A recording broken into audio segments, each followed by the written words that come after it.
তাহলে আগের ভিডিওগুলোতে আমরা কী জেনেছি বলো দেখি? মাত্রার সম্বন্ধে ধারণা, একক, আর কি বলো, এককের হচ্ছে প্রয়োগ করে বা মাত্রা প্রয়োগ করে বিভিন্ন ধরনের হচ্ছে সমস্যাগুলো সমাধান করেছি। আচ্ছা, এবারে আজকে আমরা ডাইমেনশন অ্যানালাইসিস বা মাত্রা বিশ্লেষণের সাহায্যে আর কোথায় কোথায় আমরা প্রয়োগ করতে পারি, ডাইমেনশন অ্যানালাইসিস বা মাত্রা বিশ্লেষণকে আমরা কোথায় কোথায় প্রয়োগ করব, তাহলে সেই সম্বন্ধে আরও কিছু আমরা শিখব। ঠিক আছে? তো দেখো, একটা প্রবলেম আছে যে বিভিন্ন রাশির মধ্যে সম্পর্ক স্থাপন ক্ষেত্রে, বুঝেছো? সম্পর্ক স্থাপনের ক্ষেত্রে তোমাদের বইতেই দেখবে বা যে কোনো কম্পিটিটিভ বইতেই তোমরা পাবে এই প্রবলেমটা। যে কীরকম প্রবলেম, যে ধরো বলেছে যে একটা সান্দ্র মাধ্যমে কোনো বস্তু যদি পতনশীল হয় তাহলে তার উপর ক্রিয়াশীল বল, তাহলে সান্দ্র মাধ্যমে পতনশীল বস্তুর উপর ক্রিয়াশীল বল, বুঝেছ? সান্দ্র মাধ্যমে কোনো বস্তু পতনশীল হলে তার উপর ক্রিয়াশীল বল, গোলাকার বস্তুর ক্ষেত্রে অবশ্যই বল কার কার উপর নির্ভর করে? ব্যাসার্ধ, বল নির্ভর করে ব্যাসার্ধ এ, তারপরে কি বলো, প্রান্তীয় বেগ বা সীমান্ত বেগ ভি, প্রান্তীয় বেগ ভি, এবং সান্দ্রতাঙ্ক ইটা এর উপর নির্ভরশীল, সান্দ্রতাঙ্ক ইটা এর উপর নির্ভর করে। তাহলে মাত্রার সাহায্যে এদের মধ্যে আমরা সম্পর্ক কিভাবে স্থাপন করব। তো ফার্স্ট দেখো এখানে তাহলে কি হয়েছে আমার বলো, যে বল সান্দ্র মাধ্যমে কোনো বস্তুর উপর ক্রিয়াশীল বল, বলটা নির্ভর করছে কার কার উপর? ব্যাসার্ধ, প্রান্তীয় বেগ আর হচ্ছে সান্দ্রতাঙ্ক। তাহলে সেই রাশিমালাগুলো কী দিয়ে হচ্ছে প্রকাশ করা হয় সেগুলো ব্র্যাকেটে দেওয়া থাকবে। তাহলে আমাদের হচ্ছে কাজ হচ্ছে যে এদের মধ্যে সম্পর্ক আমরা কিভাবে স্থাপন করব, কার কার মধ্যে? এফ এ ভি এবং ইটা এর মধ্যে কি করে সম্পর্ক স্থাপন করব। তাহলে ফার্স্ট ইকুয়েশন কি করব, যে ধরো এফটা ব্যাসার্ধের হচ্ছে এ টু দি পাওয়ার এক্সের সাথে সমানুপাতিক হয়। এফ সমানুপাতিক কী হয় বলো? A to the power x. তুমি তো জানো নি কত ঘাতের, তাহলে আমরা ঘাতগুলোকে ধরে নিলাম যে এর এক্স ঘাত। এফ সমানুপাতিক V to the power Y, F সমানুপাতিক eta to the power Z. তাহলে এফ সমানুপাতিক তিনটাকে একসাথে কম্বাইন করলে কী আসবে বলো? A to the power X, V to the power Y, eta to the power Z. বা একবারে ডাইরেক্ট এই ইকুয়েশনটা লিখে দিলে প্রথমে যার উপর নির্ভর করে। তাহলে এফ সমান কত হবে? K A to the power X, V to the power Y, eta to the power Z. Okay, এবারে কি করবে? উভয় পক্ষে মাত্রা বসাবে। বলের মাত্রা কি হয়? M L T minus two সমান K into L to the power X, L T to the power minus one to the power Y, M L minus one সান্দ্রতাঙ্কের মাত্রা, T minus one to the power Z.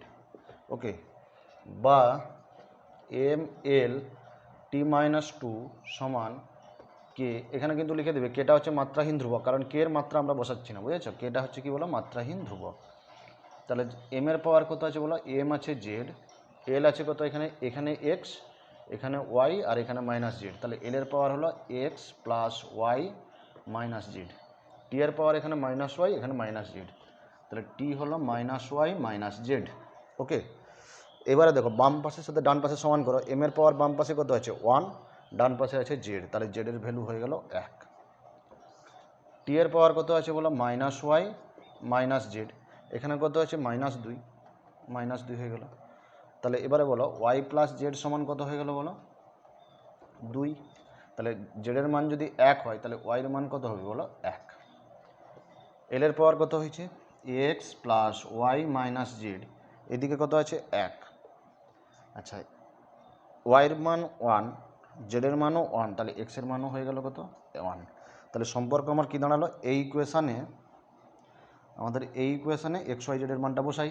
তাহলে F সমান কত হয়ে গেল? কে A V ইটা। এটা হচ্ছে বলো, তাহলে এফের সাথে কার কার মধ্যে সম্পর্ক দাঁড়ালো? কে এ, কে বলছে বলো? এ ভি ইটা, বুঝেছো? এবং কে এর ভ্যালুটা কিন্তু এটা মাত্রার সাহায্যে আমরা নির্ণয় করতে পারি না, বুঝেছো? আচ্ছা, আর একটা দেখবে তোমাদের বইতে অঙ্ক আছে যে টানটান করা তারের কম্পাঙ্ক, বুঝেছো? কার কার উপর নির্ভর করে? টানটান করা তারের কম্পাঙ্ক তারের দৈর্ঘ্য, একক দৈর্ঘ্যের ভর এবং টান, এই তিনটা বিষয়ের উপর নির্ভর করে। কী কী বললাম বলো? টানটান করা তারের কম্পাঙ্ক, কম্পাঙ্ককে আমরা কী দিয়ে লিখি বলো? এন দিয়ে। তাহলে টানটান করা তারের কম্পাঙ্ক নির্ভর করে কম্পাঙ্ক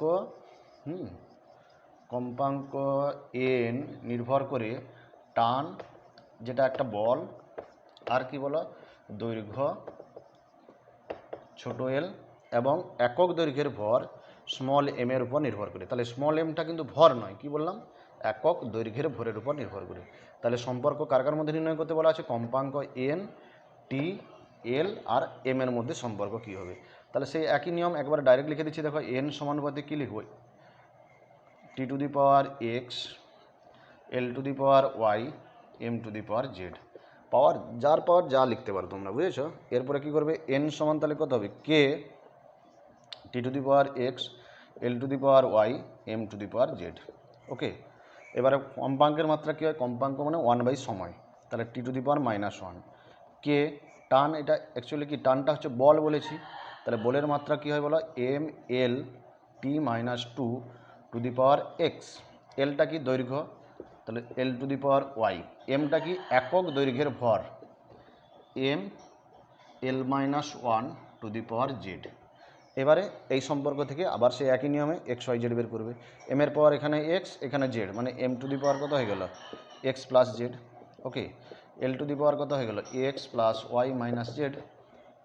টি টু দি পাওয়ার কত হয়েছে বলো, -2x। তাহলে 2x সমান পেয়ে গেলে দেখো -2x সমান -1, এক্সের মান পাবে, জেডের মানও পেয়ে যাবে, ওয়াইয়ের মানও পেয়ে যাবে। তাহলে তারপরে এই সম্পর্কে বসাবে, বুঝেছো। এটা তাহলে বাকি অংশটা হোমওয়ার্ক থাক। তাহলে এটা হচ্ছে মাত্রার সাহায্যে আমাদের বলো বিভিন্ন রাশির মধ্যে সম্পর্ক স্থাপন। এবং এরকম অনেক প্রবলেম আছে, এই দুটো করালাম, দেখবে যেগুলো বলবে যে এরকম নির্ভর করে, যেমন ধরো বললো যে শব্দের বেগ, গ্যাসীয় মাধ্যমে শব্দের বেগ গ্যাসের চাপ এবং ঘনত্বের উপর নির্ভর করে। তাহলে গ্যাসীয় মাধ্যমে শব্দের বেগ হচ্ছে ভি প্রকাশ করা হয়, কার কার উপর নির্ভর করে, গ্যাসের চাপ P two the power x এবং তার ঘনত্ব রো টু দি পাওয়ার ওয়াইয়ের উপর নির্ভর করে। তাহলে এবারে এখান থেকে ভি এর সাথে পি রো এর সম্পর্ক নির্ণয় করবে।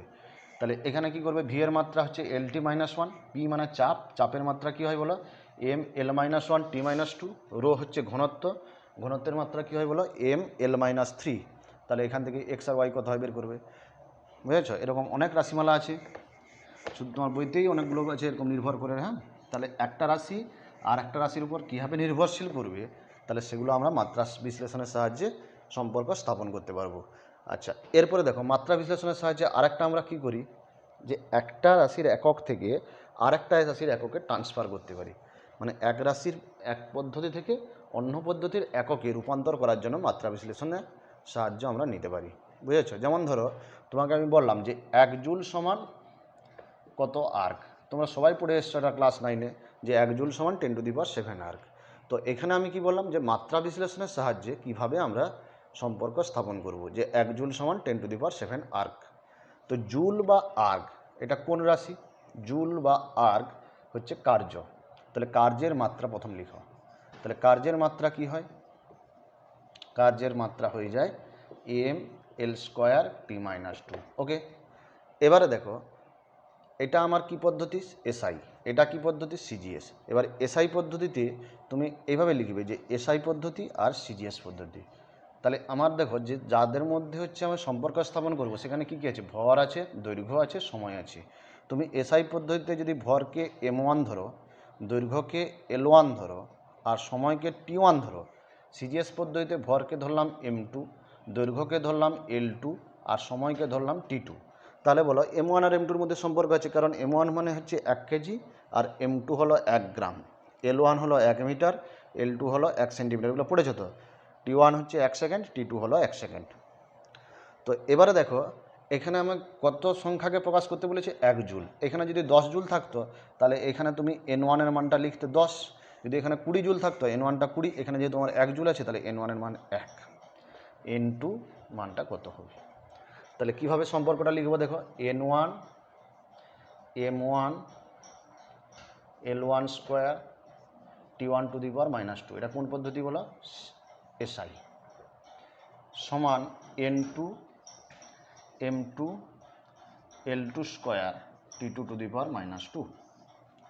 তাহলে আমার দরকার কোনটা, n2-র মান দরকার। তাহলে n2 ইকুয়াল টু কত হলো বলো, n1 ইন্টু কত আসছে m1 বাই m2 ইন্টু বলো l1 square by l2 square, into বলো T1⁻² বাই T2⁻²। ওকে, তাহলে এবারে বলো M1টা কি বলেছি 1 কেজি, M2টা হচ্ছে 1 গ্রাম, আর N1 এর মান তো 1 জুল। 1 ইন্টু 1 কেজি বাই 1 গ্রাম মানে হয় 1000। 1 কেজি মানে 1000 গ্রাম। এটা হচ্ছে 1 metre square by 1 centimetre square. কত হবে তাহলে বলো 100 স্কোয়ার। এটাও 1 সেকেন্ড, এটাও 1 সেকেন্ড, কেটে গেল। তাহলে কত হলো দেখো 10⁻⁷।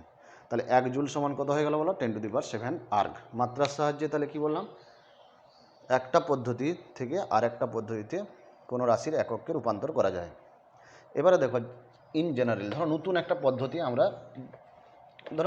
পদ্ধতি বললাম, তোমাদের বইতেও যে প্রবলেমটা আছে বা হচ্ছে তোমার জয়েন্টেও পড়ে এরকম টাইপের কোশ্চেন, যে ধরো কোনো একটা পদ্ধতিতে কি বলা হয়েছে, যে ভরকে আলফা কেজি ধরা হয়েছে। ভর ধরেছি আলফা কেজি, ওকে, দৈর্ঘ্য ধরেছি বিটা মিটার, আর সময় ধরা হয়েছে ডেল্টা সেকেন্ড। তাহলে ওই পদ্ধতিতে 1 ক্যালোরির সমান কত হয় 4.2 জুল হলে, তাহলে ওই পদ্ধতিতে 1 ক্যালোরির মান কত হবে। তাহলে অ্যাকচুয়ালি 4.2 জুলের মান ওই পদ্ধতিতে কত হবে, কারণ জুল যখন হয়ে যাচ্ছে, জুল যে এককটা, জুল হচ্ছে কার্যের একক, mL²T-2। এখানে আমাদের হচ্ছে বলো এম এর এককটাকে আমাদের কী নিতে হয় কেজি, এল এর একককে কী নিতে হয় মিটার, টি এর একককে কী নিতে হয় বলো সেকেন্ড। তাহলে জুল অ্যাকচুয়ালি জুল থেকে এবারে অন্য একটা পদ্ধতিতে কী করা হয়েছে alpha kg, beta metre, delta second. তাহলে ধরো প্রবলেমটা এরকমই দেওয়া হতো যে কোনো একটি নতুন পদ্ধতিতে যদি ভরকে হচ্ছে আলফা কেজি হলে 1 একক হয়, বিটা মিটার হলে 1 একক হয়, আর ডেল্টা সেকেন্ড হলে 1 একক হয়, তাহলে ওই পদ্ধতিতে 4.2 জুলের মান কত হবে। তাহলে কোশ্চেনটা আমার শুনেছো, আর যদি যারা বুঝতে পারবে না 2-3 বার করে পজ করে বুঝবে, বুঝেছো, 2-3 বার করে দেখবে এগুলো, যে ঠিক বুঝতে পারবে। তাহলে কি বললাম, যে কোনো পদ্ধতিতে যদি ভর হচ্ছে আলফা কেজি হয়, দৈর্ঘ্য যদি বিটা মিটার হয়, সময় যদি ডেল্টা সেকেন্ড হয়, তাহলে ওই পদ্ধতিতে 4.2 জুলের মান কত হবে, এটাই হচ্ছে কোশ্চেন। তাহলে জুল mL²T-2। তাহলে আমি একটা আমার কী আছে বলো এসআই পদ্ধতি, আর একটা আমরা কি বলবো, তাহলে এসআই পদ্ধতি একটা, আর একটা হচ্ছে নিউ সিস্টেম মানে নতুন একটা পদ্ধতি। তাহলে এসআই পদ্ধতিতে আমার কী আছে, N1 এর মান দেওয়া আছে দেখো 4.2, M1 তো 1 কেজি জানি আমরা, L1 হচ্ছে 1 মিটার, 1 কেজি 1 মিটার, আর T1 কত হয় বলো 1 সেকেন্ড। তাহলে N2টা আমার নতুন পদ্ধতিতে কত হবে বের করতে হবে। M2টা বলেছে আলফা কেজি, L2টা হচ্ছে বলো বিটা মিটার, আর T2টা হচ্ছে বলো ডেল্টা সেকেন্ড। ওকে, তাহলে একই সম্পর্ক এবারে বলো, তাহলে আমাদের কি হবে N1 ইন্টু বলো M1 L1² T1⁻² সমান N2 M2 L2² T2⁻²। তাহলে আমার N2 বের করতে হবে। তাহলে N2 সমান N1 এর মান কত 4.2 ইন্টু কী আছে M1/M2 ইন্টু কী আসছে বলো L1² বাই L2² ইন্টু কী আছে বলো T1⁻² বাই T2⁻²। ওকে, তাহলে M1/M2 কত হবে, M1 হচ্ছে 1 কেজি, M2 হচ্ছে আলফা কেজি, তাহলে 1/α। L1 হচ্ছে কত 1 মিটার, L2 হচ্ছে বিটা মিটার, তাহলে কত হবে 1/β²।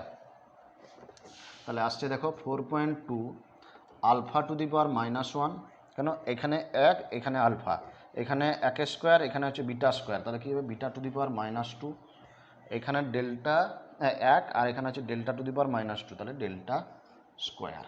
তাহলে কী দাঁড়ালো বলো ওই পদ্ধতিতে, তাহলে হচ্ছে 4.2 জুলের মান হবে 4.2 α-1 β-2 ডেল্টা স্কোয়ার।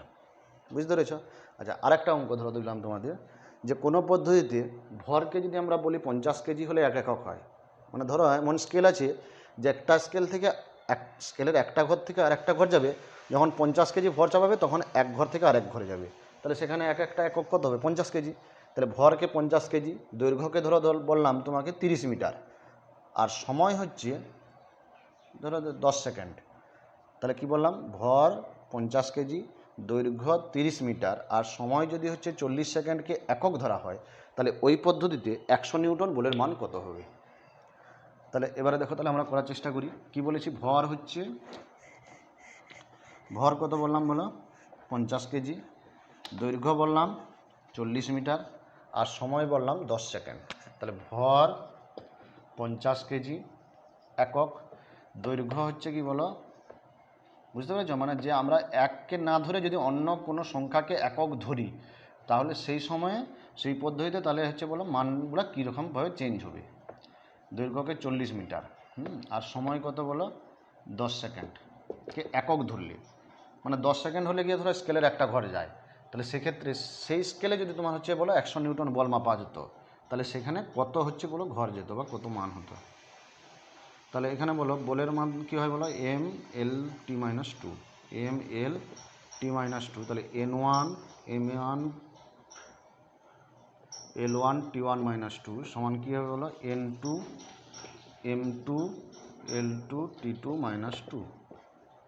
তাহলে এন টু সমান কত হবে 100 নিউটন বলেছি, 100 ইন্টু কী আছে বলো M one by M two into বলো L one by L two into হচ্ছে বলো T one to the power minus two by T two to the power minus two. তাহলে বলো 100 ইন্টু কত আসছে, তাহলে এম ওয়ান আমার হচ্ছে এসআই পদ্ধতিতে 1 কেজি হয়, আর এখানে হচ্ছে 50, 1/50, এল ওয়ান হলো 1/40 ইন্টু কী হবে, তাহলে 1 to the power minus two by 40 10 to the power minus two, তাহলে আলটিমেট থাকলো দেখো 100 ইন্টু কত হবে 1/50 ইন্টু 1/40 ইন্টু 100। তাহলে এবারে কাটাকাটি করে তাহলে 5 20 100, 4 5 20, তাহলে ওই পদ্ধতিতে 100 নিউটনের মান কত হবে বলো 5 একক, 5 একক। বুঝতে পেরেছ? তাহলে এরকম আর একটা অঙ্ক করবে যে যদি কোনো পদ্ধতিতে ভরকে 100 কেজি আর দৈর্ঘ্যকে হচ্ছে 50 মিটার আর সময়কে যদি হচ্ছে বলো 100 সেকেন্ড ধরা হয় একক হিসাবে, তাহলে ওই পদ্ধতিতে 1 কিলোওয়াটের মান কত হবে, করে আমাকে কমেন্টে অ্যান্সার জানাবে কত হয়েছে, 1 কিলোওয়াটের মান কত হয়েছে। তাহলে ভিডিওগুলো দেখছো কিনা আমি বুঝতে পারবো, যে কমেন্টে অ্যান্সারটা আমাদের জানাবে, বুঝেছো?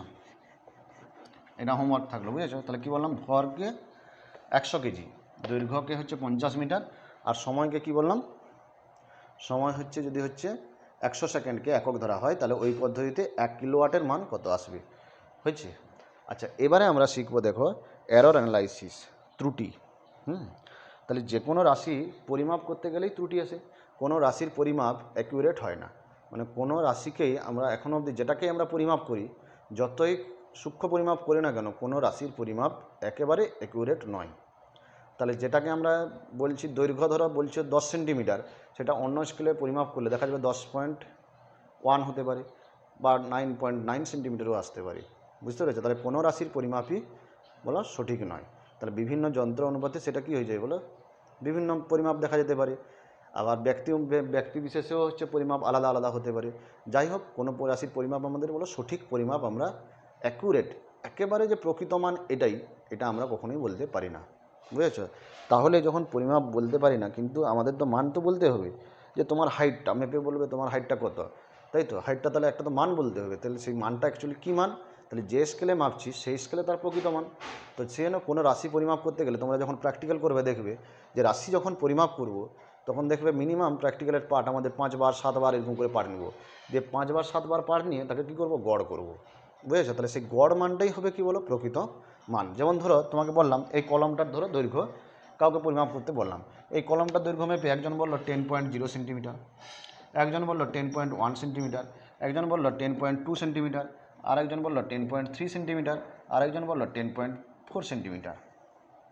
তাহলে কজন বলেছে, 5 জন ছাত্রকে আমি এই কলমটার দৈর্ঘ্য মাপতে দিয়েছি, 5 জন ছাত্র আমাকে 5টা পার্ট বলেছে, একজন বলেছে 10.0 সেন্টিমিটার, আরেকজন বলেছে 10.1 সেন্টিমিটার, আরেকজন কত বলেছে 10.2 সেন্টিমিটার, আরেকজন কত বলেছে 10.3 সেন্টিমিটার, আরেকজন বলেছে 10.4 সেন্টিমিটার, বুঝেছ?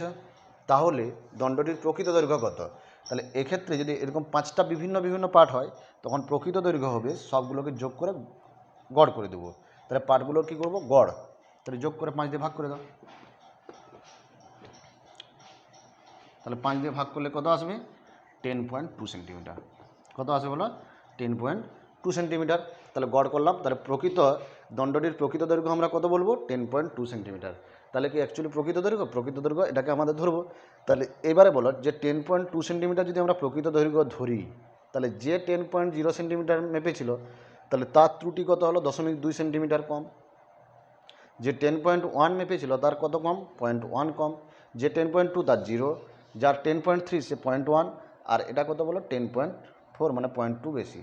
তো এরর ত্রুটিগুলো সবসময় কী করবে, যোগ করবে। তাহলে এখানে মাইনাস বলবে, -0.2 নয়, এখানে মাইনাস হবে সবসময়। তাহলে কী করবো এটাকে, তাহলে আমরা বলো এগুলোকে সব প্রকৃত মান, এগুলো মানগুলোকে যদি আমরা x1 x2 x3 x4 x5 এই দিয়ে প্রকাশ করি, তাহলে প্রকৃত মানকে আমরা বলবো x বার। তাহলে এরর হয়ে যাবে x1 - x বারের মড। মড মানে বুঝতে পেরেছো? তাহলে শুধুমাত্র মানটা লিখবো। তাহলে এটা থেকে এটা বিয়োগ করলে মান হচ্ছে কত, 0.2। x2 - x বারের মড কত হলো 0.1। ঠিক একই রকমভাবে এটা হচ্ছে কত হবে, x3 - x বার 0.0, এটা হলো 0.1, এটা হলো 0.2। তাহলে এটা হলো কি বলো, ত্রুটি। বুঝেছ? এটাকে বলা হবে চরম ত্রুটি। এবারে দেখো, তাহলে ত্রুটিগুলোরও গড় করতে পারো। তাহলে আপেক্ষিক ত্রুটি, রিলেটিভ এরর। রিলেটিভ এরর কাকে বলা হবে বলো, এক্স যদি কোনো রাশি হয়, একটা রাশির পরিমাপ যদি এক্স বলি, তাহলে রিলেটিভ এরর বলবো এক্সের ত্রুটিকে আমরা প্রকাশ করব ডেল্টা এক্স বা ডিএক্স দিয়ে, ডেল্টা এক্স বাই এক্স, এটাকেই বলা হবে রিলেটিভ এরর। বুঝেছ? বা আপেক্ষিক ত্রুটি। এর সাথে যদি আমরা 100 গুণ করি, এটা আসবে কি বলো, শতকরা ত্রুটি। এটা আমার কি হবে বলো, শতকরা ত্রুটি। বুঝতে পেরেছ? তাহলে এবারে দেখো,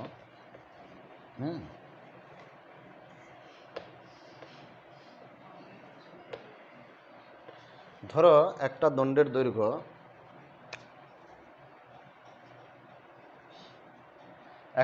দৈর্ঘ্য বললাম 20 ± 0.2 সেন্টিমিটার।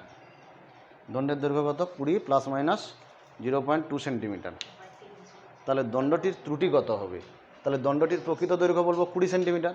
দণ্ডটির দৈর্ঘ্য হবে কত বলো, 20 সেন্টিমিটার, আর তার ত্রুটিটা হচ্ছে 0.2 সেন্টিমিটার। তাহলে অ্যাকচুয়ালি কি 20 সেন্টিমিটার দৈর্ঘ্য পরিমাপ করতে গেলে 0.2 সেন্টিমিটার বেশি বা কম। তাহলে মানে এটার অ্যাকচুয়ালি প্রকৃত মান আমরা কী বলতে পারি, যে 20 সেন্টিমিটার প্লাস 0.2 হতে পারে বা 20 সেন্টিমিটার মাইনাস 0.2 হতে পারে। তাই এখানে দেখো, তাহলে আমার ত্রুটি কত হবে, 0.2। তাহলে এটাকে যদি আমরা এক্সকে আমরা 20 বলি, এক্স সমান যদি 20 হয়, তাহলে ত্রুটি আমার হয়ে গেল কত বলো, 0.2। তাহলে আপেক্ষিক ত্রুটি কত হয়ে গেল, 0.2/20 ডেল্টা এক্স বাই এক্স। তাহলে শতকরা ত্রুটি কত হয়ে গেল, শতকরা ত্রুটি যে delta X by X into 100 সমান কত হয়ে গেল বলো, 0.2/20 ইন্টু 100, তাই কি না? তাহলে হয়ে গেল 1% ত্রুটি হলো। তাহলে বুঝতে পেরেছ? কেউ যদি বলে যে দণ্ডটির দৈর্ঘ্য বলেছে যে হচ্ছে বলো 20 ± 0.2, তাহলে সেই দৈর্ঘ্যের পরিমাপের ত্রুটি তার কত হলো বলো, 1%। বুঝেছ? এরকম। এবং ত্রুটি সর্বদা যোগ হয়। ত্রুটি সর্বদা কী হয় বলো, যোগ হয়। বুঝেছ?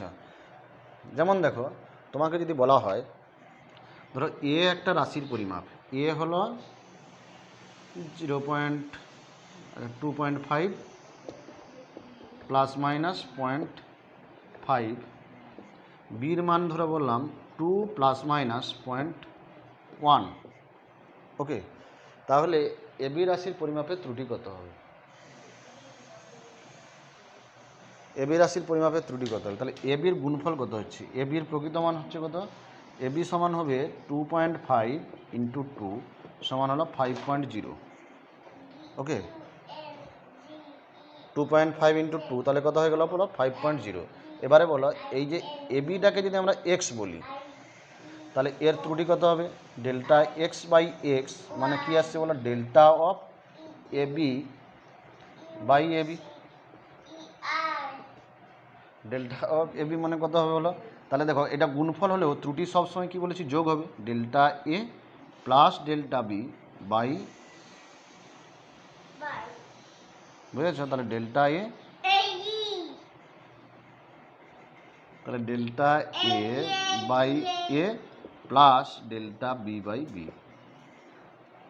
এটা কী হবে, তাহলে এক্সের ত্রুটি মানে কী হবে বলো, ডেল্টা এক্স। ডেল্টা এক্স সমান লিখবে ডেল্টা অফ এ বি। তাহলে ডেল্টা অফ এ বি মানে কি, delta A plus delta B. তাহলে অতএব ডেল্টা এক্স বাই এক্স সমান কত আসে বলো, delta A by A plus delta B by B.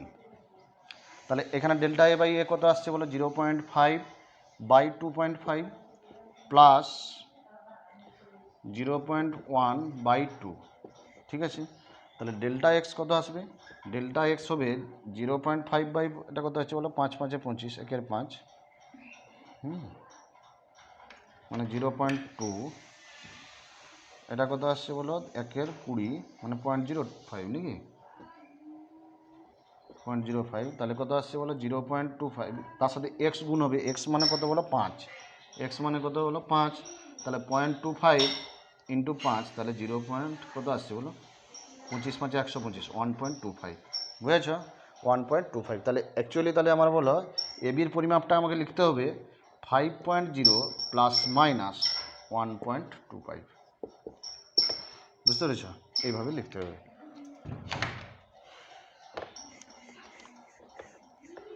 আচ্ছা, এবারে দেখো সম্পর্কগুলো থেকে আমরা ত্রুটি কীভাবে লিখবো। দেখো সম্পর্ক, যে কোনো সম্পর্কগুলো থেকে ত্রুটি কীভাবে লিখবো, যেমন ধরো তোমাদের রোধ সমান কি পড়েছো বলো, V/I, পরিবাহী রোধ সমান কী হয়, R সমান V/I। তাহলে রোধ নির্ণয়ের ত্রুটি, তাহলে ভাগ থাকুক, গুণ থাকুক, যোগ থাকুক, বিয়োগ থাকুক, ত্রুটি সবসময় যোগ করতে হবে, বুঝেছ। তাহলে ধরো যদি তোমাকে বলে দিই আমি, V পরিমাপের ত্রুটি হয়েছে 2%, I পরিমাপের ত্রুটি হচ্ছে 5%, তাহলে R পরিমাপের ত্রুটি কত পার্সেন্ট হবে? তাহলে লিখবে R পরিমাপের ত্রুটি মানে ΔR/R, R পরিমাপের ত্রুটি সমান কী হবে বলো, V পরিমাপের ত্রুটি প্লাস I পরিমাপের ত্রুটি। ওকে, তাহলে V পরিমাপের ত্রুটি কত 2, I পরিমাপের ত্রুটি কত 5, 2 আর 5 7%, আর পরিমাপের ত্রুটি কত হয়ে গেল 7%। যেমন ধরো ঘনত্ব সমান কী পড়েছে, ভর/আয়তন। তাহলে যদি বলা হয় ভর পরিমাপের ত্রুটি 2%, ভরের ত্রুটি 2%, আয়তনের ত্রুটি 3%, তাহলে ঘনত্বের ত্রুটি কত পার্সেন্ট হবে? তাহলে ঘনত্বের ত্রুটি মানে DD/D বা ডেল D/D সমান হবে কত, ΔM/M প্লাস ΔV/V। ΔM/M মানে কত, M এর ত্রুটি হলো 2 আর V এর ত্রুটি হলো 3, তাহলে 2 + 3 5%, বুঝেছ। এবারে ধরো তুমি যে হচ্ছে বলো বস্তুটা নিয়েছো, তাহলে ঘনকাকৃতি বস্তু, তাহলে ঘনকাকৃতি বস্তুর ঘনকের কী আছে বলো, বাহুর দৈর্ঘ্য, আয়তন পরিমাপ না করে বাহুর দৈর্ঘ্য তুমি পরিমাপ করেছো। কি পরিমাপ করেছো বললাম, বাহুর দৈর্ঘ্য, আয়তন পরিমাপ না করে তুমি করেছো বাহুর দৈর্ঘ্য পরিমাপ। তাহলে এই ঘনকাকৃতি বস্তুর ভর পরিমাপের ত্রুটি ধরো বলা হচ্ছে 2%, আর দৈর্ঘ্য পরিমাপের ত্রুটি হচ্ছে 1% হলে তার আয়তন পরিমাপের ত্রুটি কত হবে? তাহলে আয়তন বলছি বলো, ঘনত্ব পরিমাপের ত্রুটি কত হবে? তাহলে ঘনত্ব সমান কী বলো, ভর/আয়তন, তাহলে M/, কী হবে, L3। তাহলে এখানে কি লিখবো দেখো, ঘনত্বের ত্রুটি ΔD/D সমান কী হবে, ভরের ত্রুটি ΔM/M প্লাস এই যে L এর পাওয়ার এখানে কত হচ্ছে বলো 3, যে পাওয়ারটা থাকবে সেটাই গুণ করে দিবে, ΔL/L। তাহলে M এর ত্রুটি 2% প্লাস 3 ইন্টু 1, তাহলে কত হলো 5%। ঘনত্বের ত্রুটি কত হয়ে গেল বলো, এই ঘনকের ঘনত্ব নির্ণয়ের ত্রুটি হচ্ছে 5%। যদি ধরো এটা আচ্ছা, এরকম ধরো গোলকের ক্ষেত্রে, ধরো গোলকের তোমাকে বললো ব্যাসার্ধ পরিমাপের ত্রুটি 3% হলে তার ক্ষেত্রফল পরিমাপের ত্রুটি কত পার্সেন্ট হবে? ঘনকের বলছি বলো, গোলকের ব্যাসার্ধ পরিমাপের ত্রুটি যদি 3% হয়, তার আয়তন বা ক্ষেত্রফল পরিমাপের ত্রুটি কত পার্সেন্ট হবে? তাহলে গোলকের ক্ষেত্রফল A সমান কত হয় বলো, 4πr²। A সমান কত আছে, 4πr²। তাহলে ক্ষেত্রফলের ত্রুটি ΔA/A, ক্ষেত্রফলের ত্রুটি ΔA/A সমান হবে কত বলো, 2 ΔR/R। তাহলে বলবে 4π কোথায় গেল, 4πটা তোমার হচ্ছে যখন আমরা হচ্ছে অবকলন করব, 4πটা তাহলে কী হবে, অবকলন 0 হয়ে যাবে। হ্যাঁ, তাই হচ্ছে আমার বলো যে রাশিটার ত্রুটি দেওয়া আছে, যে রাশিটা চলরাশি, তাহলে শুধুমাত্র তারই হচ্ছে পরিবর্তন করতে হবে। এখানে আমি কি বললাম, ব্যাসার্ধ পরিমাপের ত্রুটি 3%, ক্ষেত্রফল পরিমাপের ত্রুটি কত হবে? তাহলে ক্ষেত্রফল পরিমাপের ত্রুটি কী হবে, ΔA/A সমান, দেখো ব্যাসার্ধের পাওয়ার যেহেতু 2 আছে, 2 গুণ করেছি, তাহলে 2 × 3 কত পার্সেন্ট হলো বলো, 6%। এবারে যদি বলো গোলকের আয়তন পরিমাপের ত্রুটি কত হবে, তাহলে 4/3πr³, 4/3πr³। তাহলে আয়তনের ত্রুটি কত হবে, ΔV/V সমান 3 × ΔR/R হচ্ছে 3 × 3 সমান হয়ে যাবে বলো 9%, বোঝা গেল। আচ্ছা, এবারে ধরো একটা তারের ভর ধরো বলা আছে এরকম 10 ± 0.1 গ্রাম, ব্যাসার্ধ ধরো দেওয়া আছে 6 ± 0.6 আর